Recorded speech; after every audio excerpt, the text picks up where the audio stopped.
Time ಬಂದು 12 ಗಂಟೆ ಆಗಿದೆ. ಮಳೆ ತುಂಬ ಬರ್ತಾ ಇದೆ ನೋಡಿ. ಹುಟ್ಟಿದರೆ ತುಂಬ ಮಿಡಲ್ ಕ್ಲಾಸಲ್ಲಿ ಹುಟ್ಟಬೇಕು. ಇವತ್ತಿನ ಜೀವನಕ್ಕೆ ಒಂದು ಊಟಕ್ಕೂ ತೊಂದರೆ ಇರಬೇಕು, ಆ ಥರ ಹುಟ್ಟಬೇಕು. ಇಲ್ಲ ಹುಟ್ಟಿಲ್ಲ ಅಂದರೆ ತುಂಬ ಶ್ರೀಮಂತರ ಮನೆಗೆ ಹುಟ್ಟಬೇಕು. ಮಿಡ್ಲ್ ಕ್ಲಾಸ್ ಲೈಫು ಜೀವನನೇ ಎಷ್ಟು ನೋಡಿ. ಜೀವನ ಮಾಡೋದಕ್ಕೆ ಎಷ್ಟೆಲ್ಲ ಒದ್ದಾಡ್ತೀವಿ ನಾವು. ಏನು ಮಾಡೋದು, ಈ ಕಡೆ ಅಪ್ಪ ಅಮ್ಮ ಮಾಡಿಟ್ಟಿರೋ ದುಡ್ಡನ್ನ ಎಂಜಾಯ್ ಮಾಡ್ಬೋದು.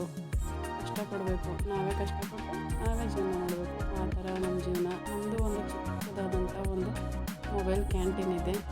5 ಗಂಟೆಗೆ ಹೋದರೆ ರಾತ್ರಿ 12 ಗಂಟೆಗೆ ಬರ್ತಾರೆ. ಈ ಕಡೆ ಪ್ಲೇಟೆಲ್ಲ ಏನೂ ಎತ್ತಿರಲ್ಲ, ಎಲ್ಲ ಪ್ಲೇಟೆಲ್ಲ ನಾನು ಬಡದೆಲ್ಲ ಎತ್ತಿ ನೆಕ್ಸ್ಟು ಸೀಸನ್ನ ನಾನು ಮಾಡ್ಕೋಬೇಕು. ನೋಡಿ ನಮ್ಮ ಜೀವನ ಈ ಥರ ಇರುತ್ತೆ.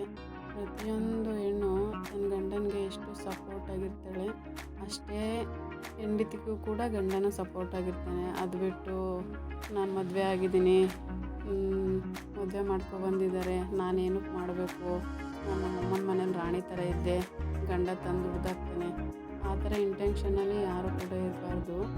ಯಾಕೆ ಅಂದರೆ ಗಂಡ ಹೆಂಡತಿ ಒಬ್ರಿಗೊಬ್ರು ಸಪೋರ್ಟ್ ಮಾಡಿದ್ರೇ ಲೈಫಲ್ಲಿ ಮುಂದೆ ಬರೋಕ್ಕಾಗೋದೇ ಹೊರತು